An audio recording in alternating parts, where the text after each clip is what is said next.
Good day, I am John Carmichael Sacastia, student caregiving from St. Augustine School of Nursing, Lucena branch.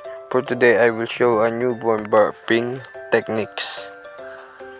An important part of feeding a baby is burping. Burping helps to get rid of some of air that babies tend to swallow during feeding.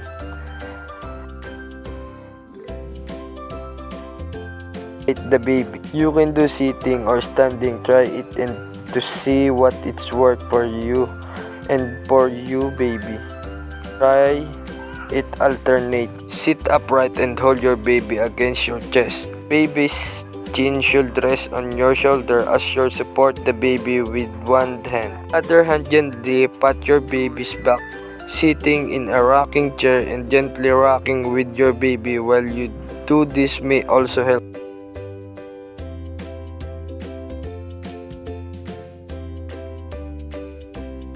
Your baby sitting up in your lap or across your knee. Put your baby's chest and head with one hand by cradling your baby's chin in the palm of your hand.